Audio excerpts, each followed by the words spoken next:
Why didn't Esau ever try to kill Jacob? After all, in Parshat Toldot, he swore that he was going to kill him. Jacob had just impersonated him and taken his blessing. And the Torah tells us, Vayistom Esav et Yaakov, and Esau hated Jacob, al habracha asher bercho aviv, because of the blessing that his father gave him. Vayomer Esav belibo, and Esau said to himself, Aharga et Yaakov avi, I will kill my brother Jacob. So, how come he never tries to kill him? Until recently, I had an answer to this question, an answer that I found perfectly satisfying. Esau never tried to kill Jacob because Jacob ran away. Jacob was in hiding for all those years in Haran with his uncle Lavan. They didn't reunite until 20 years later, and by that time, Esau had cooled off. Who holds a grudge for 20 years? But then I reread Parshat Toldot, and I realized that there's a problem with that answer. Take a look at what the text tells us when Jacob runs away. Vayar Esav, ki veirach Yitzchak et Yaakov, veshilach oto padana Aram. And Esau saw that Isaac had blessed Jacob and sent him to Padan Aram. That's right, Esau knew where Jacob was hiding the whole time, from the very start. Why didn't Esau just follow Jacob to Padan Aram and exact revenge? The pieces just don't seem to add up. Esau swears he's going to kill his brother. He's got motive, he's got opportunity, but he never follows through on it. It's puzzling, don't you think? Now, I grant you, several midrashim do make the case that Esau may well have tried to murder Jacob. One midrash suggests that immediately after the deception, Esau dispatched his son to kill his brother. Another says that when he leaned in to kiss Jacob 20 years later, he was actually trying to bite his neck. But it's not so simple. Other midrashim see Esau as acting with genuine compassion toward his brother. And still, getting back to the text itself, the bottom line is he doesn't kill him after he had vowed to. And at the end of the day, Esau is unnecessarily gracious. The question is, why? What happened here? I want to suggest to you that the key to understanding Esau's puzzling behavior can be found in a few short verses at the very end of Parshat Toldot, the verses that describe what happened after Jacob stole Esau's blessing. There are some intriguing questions that emerge from those verses, and if we can deal with those questions, then we may be able to uncover a hidden story here. So let's look at the verses. Esau has been deceived. He's furious. He swears he's going to kill Jacob. Rebekah calls Jacob over and says, "Look, things could get violent. You've got to leave right now. Go to Uncle Lavan's house and stay there until Esau cools down." But then it gets confusing. Rebekah turns to Isaac and says something that seems completely out of left field. Chatzti v'chayai mipnei benot chet. Im lokeach Yaakov isha mibnot chet ka'ela, mibnot haaretz, lama li chaim. I am disgusted with my life because of the Hittite women who live around here. If Jacob were to marry a woman like this, one of these Canaanite women, I couldn't bear it. What? What is this? This is so random. Why is Rebekah suddenly so concerned about intermarriage? It's such a weird thing to say. So that's one question. And if you look at the very next verse, you'll find a second question. Isaac calls Jacob over.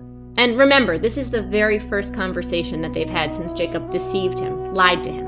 Vayikra Yitzchak el Yaakov. Isaac calls him in. Vayevarech oto. He blesses him. Vayetzavehu. Vayomer lo tikach isha mi benot Canaan. He says, don't marry a Canaanite woman. Go to Padan Aram, to Uncle Lavan's house. Find a wife there. And he doesn't just bless him, he lavishes him with blessing. V'kel shaka yevarech otcha, v'yafrecha v'yarbecha. May God bless you, make you fruitful, and multiply you. V'yitein lecha et birkat Avraham. May he give you the blessing of Abraham. It's completely bizarre.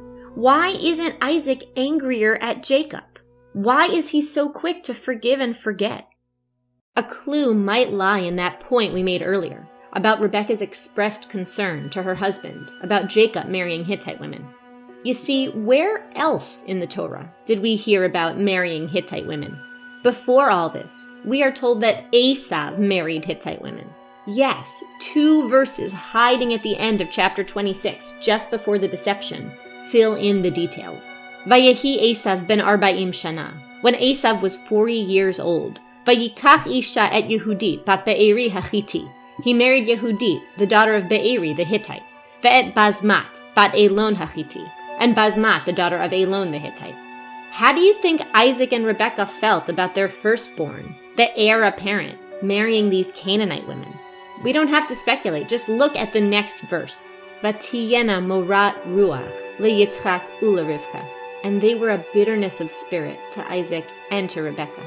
Rebekah and Isaac have been displeased with Esau ever since he brought those Hittite daughters-in-law home.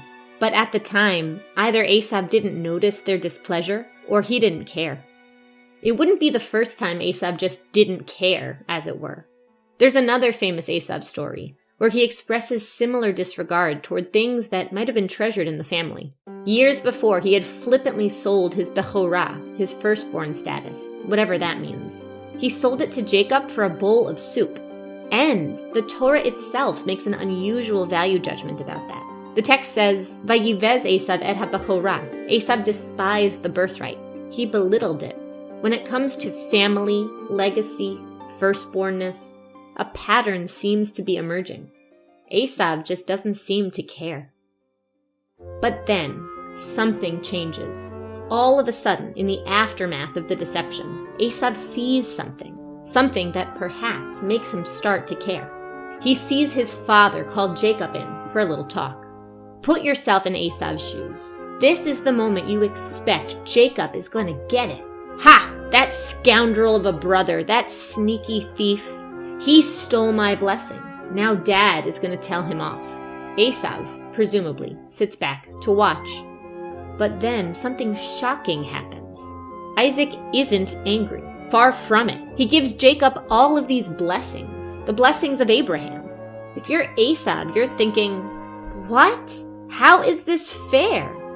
It's a double whammy. First, Jacob steals my blessing, and then Dad is validating what he did.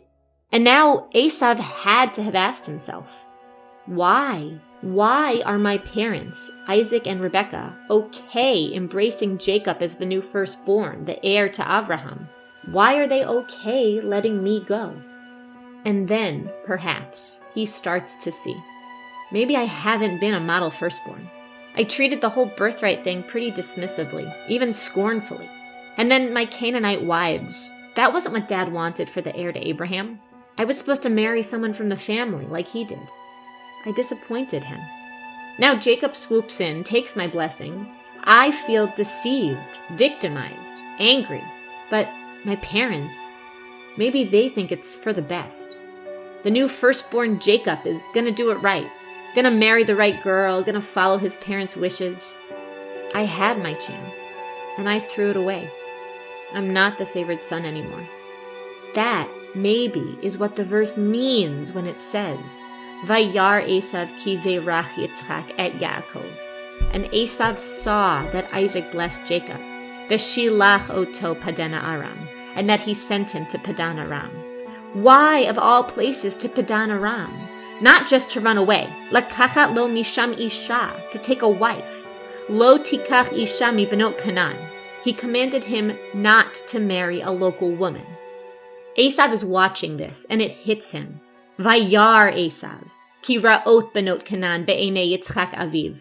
And he sees, he realizes finally that his father was unhappy with the Canaanite women, with his wives. All this seeing, it's really understanding.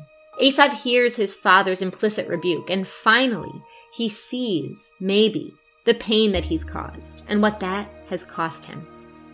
Do you remember the question we asked? Why didn't Esau ever try to kill Jacob? Well, now, perhaps, we have our answer. It's because in this moment, all of a sudden, Esau's anger at Jacob takes a back seat. It gives way to a stronger emotion. Esau seems to be thirsting for his father's love and approval. The old Esau never thought much about Dad's approval.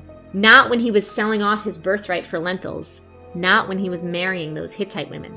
But now Dad's approval has been taken out from under him, and it's left him reeling, rejected, distraught. So in the end, he doesn't seek revenge. He doesn't try to kill Jacob. Not here, and not 20 years later in Parshat Vayishlach, even though he knows exactly where his brother is hiding. What does he do? Where does he go? Look at the very next verse. Vayelech Esav el Yishmael. Esav goes to Uncle Ishmael. Why? Vayikach et Machalat bat Yishmael lo leisha. And he marries his daughter, Machalat. He finds himself a third wife. Who is this Machalat? She's a grandchild of Avraham. Esav is finally expressing sensitivity to his parents' pain. He's marrying someone from the family, someone he can bring home who will make mom and dad proud. He can never get the blessing of Abraham. That's gone forever. But maybe, just maybe, he can win back his parents' approval. Esav isn't just the confident, cavalier, self-sufficient man of the field that we met at the start of Parshat Toldot. In the aftermath of the deception story, we see a side of him that is much more vulnerable than that. Hurting, wanting nothing more than to be accepted by his father. It is a different Esav indeed. It's peculiar. The sages of the Midrash often have harsh words to say about Esav. He's sometimes even deemed Esav Harasha, Esav the wicked one. But if he is wicked, isn't it interesting how, in the aftermath of the deception story, the Torah seems to go out of its way to help the reader feel some empathy for the situation he's found himself in? How the Torah helps us understand something about how Esav develops, evolves as a human being? To feel compassion for someone manifestly imperfect. Maybe that is part of the point of the story here.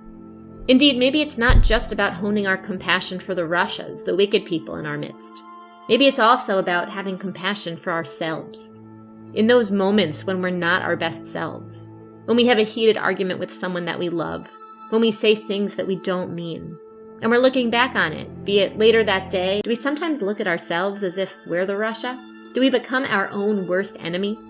In those dark moments, it's worth remembering. Compassion for the wicked starts at home. Thanks for watching.